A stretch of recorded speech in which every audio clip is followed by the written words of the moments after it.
Junkie Nation, what's going on? We brought him back, the GOAT of PvP. Jon Anik joins us here. He is also the host of the Anik Emporium podcast, and he'll be calling the fights. UFC 290 does all the big shows. What's going on, Jon? Fellas, always good to be with you, especially the week before a monster like this. There's nothing quite like International Fight Week when it comes to my annual schedule. The UFC Hall of Fame induction ceremony is a labor of love, but a huge deal for us as a company. And that's sort of the fight before the fight for me. But yeah, wheels up on July 4th and be in Vegas for about a week, and I wouldn't have it any other way. I don't know if you're like us. They're all special, right? I mean, there's some big names on that Hall of Fame going in this year. But believe it or not, Jens Pulver is the one that really tugged on my strings. How about you? I mean, are they all the same for you, or are any of these special for you? Well, certainly the Jens Pulver one resonates with a lot of the avid mixed martial arts fans out there. And his manager, Brian Butler, sort of had this underground campaign going over the last several years to try to get Jens Pulver where he rightfully belongs in the UFC Hall of Fame. So yeah, in terms of my emotions on that particular night, I think they'll be at their most elevated when Jens Pulver accepts that distinction, because it felt like an eventuality, but you just never know, right? UFC president Dana White is the arm that determines who is going to be in the Hall of Fame and when they go in. And unlike some of these other Hall of Fames, there isn't necessarily hard and fast criteria. We have 4 different wings. There isn't necessarily a waiting period, except maybe for the fight that goes in, and that's usually 5 years. So our Hall of Fame is great. I think it will only continue to improve, but thankfully Jens Pulver's getting in, and he's obviously a big part of our class of 2023 here to be inducted in less than a week now. My gosh. Funny you should bring up the fight wing. I wanted to ask you, is there a fight that you could put some shine on that a lot of us forgot about and just doesn't get talked about when we bring up, hey, what should go in next? The lead horse, Mark Hunt, Antonio Bigfoot Silva, on Larry Bird's birthday, December 7th, 2013. Dateline, Brisbane, Australia. One of the greatest heavyweight fights in UFC history. It happened in the AM in Australia. And I remember me and Kenny Florian saying to each other as we were walking out of that arena, getting soaked by the sun in Brisbane. And we were just thinking, man, I hope people in the US are watching this. And I'm not sure they were right back then. That was one of our smaller shows. And it was insane. It was absolutely insane. So I would encourage folks to go to UFCFightPass.com and look at that one. And, sometimes you don't know promotionally where certain athletes stand. Obviously, Mark Hunt and the UFC have had their issues. But to me, if I could put any fight that I have done into the Hall of Fame, it would either be that one or Matt Brown versus Eric Silva, main event Cincinnati 2014. 2 classics for sure. I was just thinking, when I was younger and me and the buddies would come home from a night of drinking, sometimes we turn on the TV and pop in Pulp Fiction. I'm dating myself, right? Goodfellas, the classics, right? As you unwind, eat some pizza, Taco Bell, whatever. And I'm thinking, why don't I do that more with MMA fights? Like, that's a perfect fight to just melt in your couch. You come home, you unpack the fast food, you start chugging that water to hopefully beat the headache, and you just put on Hunt and Bigfoot. That was such an awesome fight. Actually, you probably wouldn't melt in the couch. You'd probably be on the edge of your couch. You know what I mean? Right. But why don't we do that more often? Like, it seems like these fights do kind of just come and go. We need to reflect on the classics more, right?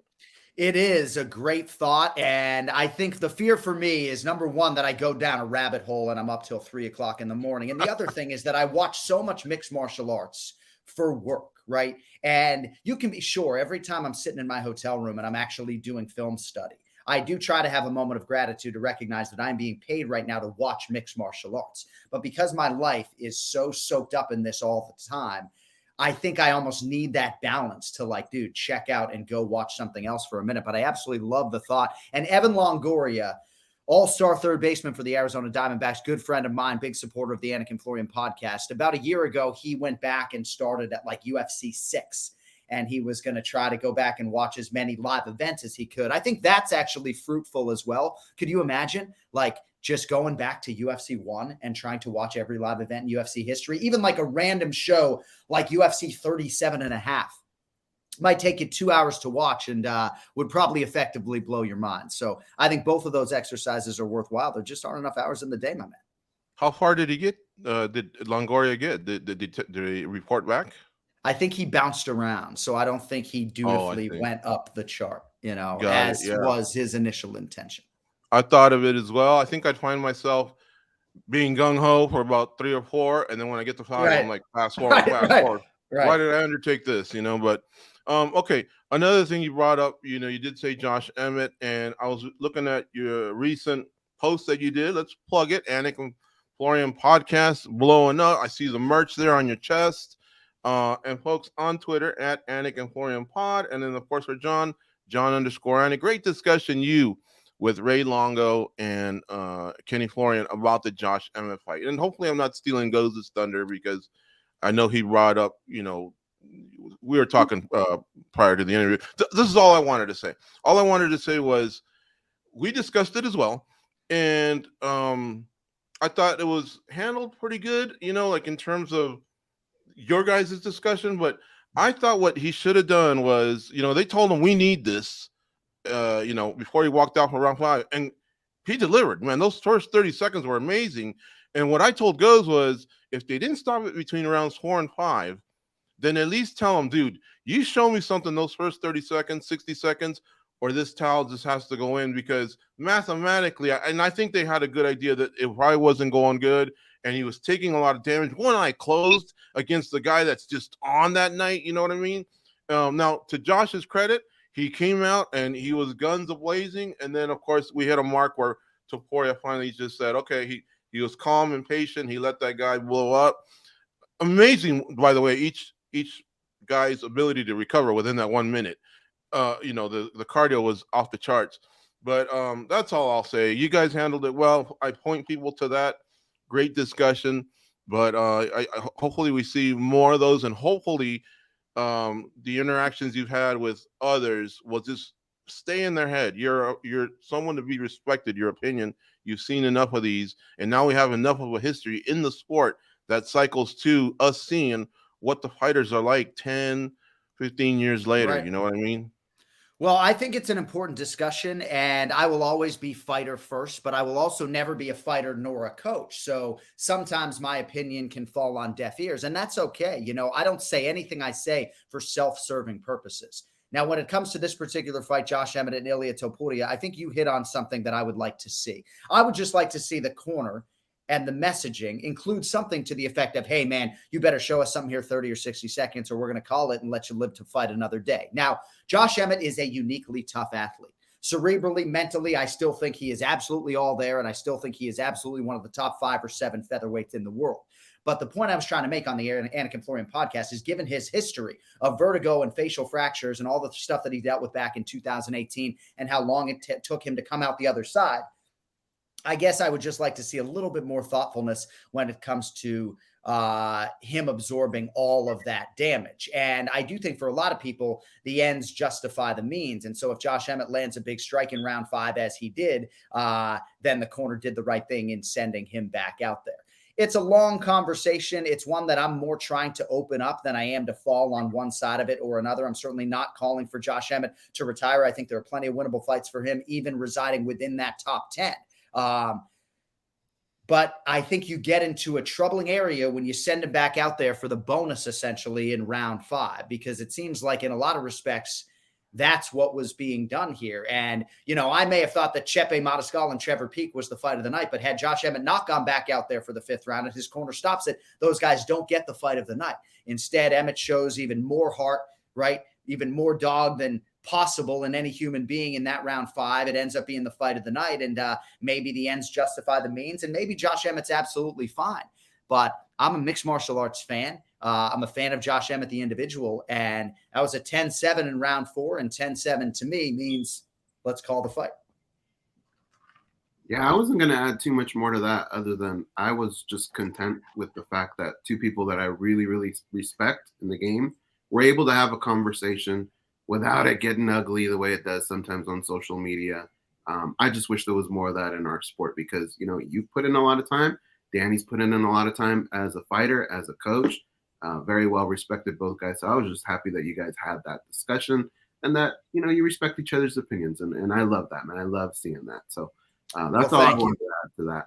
And I know Goz and I are oftentimes aligned on some of these hot button topics, when it comes to fighter safety. And I know from our pre-show talk that we're sort of aligned on this one. But Danny Castillo is a friend, right? To your point, like we spend so much time with these individuals and you get to know these people, right? Like I congratulated Danny Castillo for skipping Mike Malott's fight to go on vacation with his two boys. That was before the fight, right? But yeah, he's probably not going to like what I have to say, and I'm not saying, hey, they failed the corner. I'm just asking the question.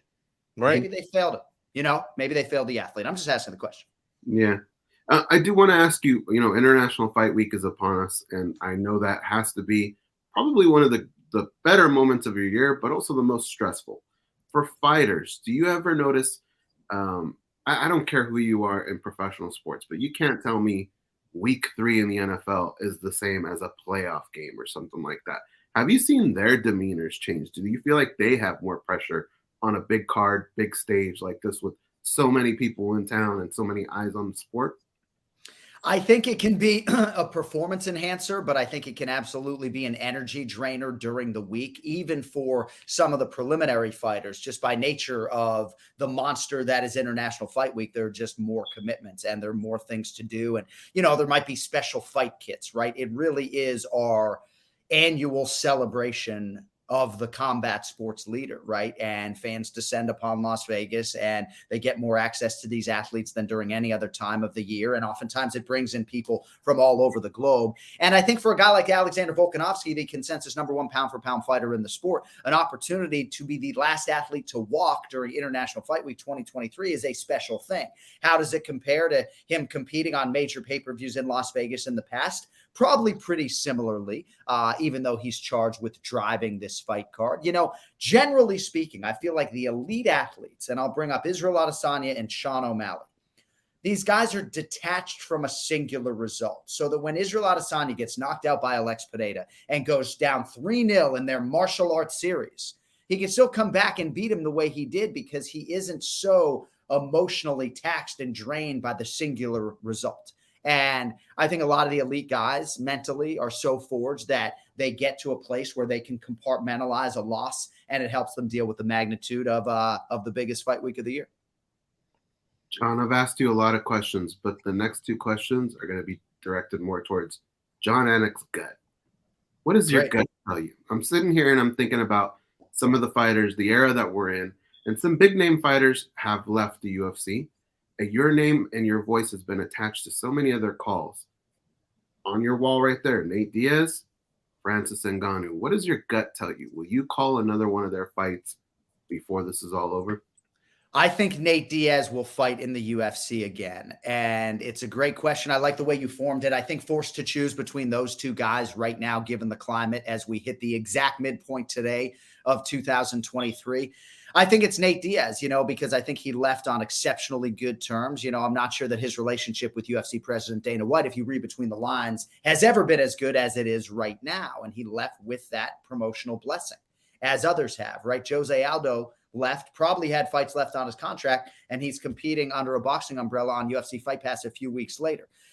I think they could mend the fence with Francis Ngannou, but don't you guys think he's at least going to have to fight once or twice for the PFL before a UFC return is even considered here? And even then, I do think that he's lost a little bit of leverage because he left the combat sports leader. And I don't say that because the UFC cuts my check. I mean, let's be honest, right? So I think a Nate Diaz return is far more likely than Francis Ngannou. I would say I am not all that ambitious that we're going to see Francis Ngannou back in the octagon. And I'm not sure he necessarily wants to be there either. But Nate Diaz, I feel pretty convicted in saying we'll see him back, at least for one. Let me tell you a little story about our guts. When we're at a buffet or a restaurant, a lot of times George and I have a secret code where we use baseball analogies, and we just kind of look at each other and go, what base are you on right now? Are you rounding third? Are you hanging up on second?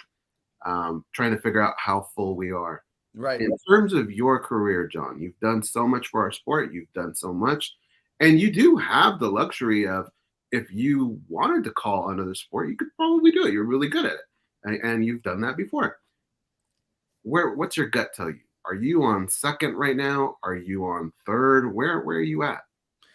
Well, I'm certainly not in the batter's box, and I'm certainly not on first base. I would probably say that I am on second base, and I have a lot of long-form conversations with my wife about this at this stage of my UFC career, coming up on, I think, 12 or 13 years this October, having been away for about 120 nights a year for at least my eldest daughter's entire life. You know, at the end of this contract, she'll be in high school, and will it come a time for me to make a more selfless decision, to be home a little bit more with the family, to try to strike more of a work-life balance? I really don't know. I love everything about the job except for the travel and the international nature of it that keeps me away from my family so much. But it's hard, man. Like, these contracts go quickly, and sometimes you just have your feet on the pavement and your head down, and you're so invested in the work that you look up and it's like, man, am I going to make some major life decision now and leave the UFC and be home 365 days and nights a year? I don't think I'd be happy that way. I have the job that I want. I feel like, you know, humbly, I was meant to call live events and not sort of be a highlight machine sitting in a studio. So I'm hopeful that I have at least another 10 years in me, but I just don't know how my body's going to hold up, how my vocal cords are going to hold up, and how my family's going to hold up. You know, health is wealth. So I think it's idealistic to sit here and say, you know, that I'm halfway there and I'm going to try to do 25 years. Certainly I had a goal when I became the pay-per-view guy in 2017 to do 100 straight pay-per-views, and we're not there yet. So I still have goals to accomplish. But you know, I've missed a lot of things, and that is the inconvenient truth of my dream job. You know, I forgot about the family aspect and all that. I was thinking more your health and safety. I saw that tumble you took. I'm glad you're in a safe right now. We got to get you guys. We got to get you a recliner sponsorship. The Anik and Florian, just a giant recliner for you guys. I'd love to see that.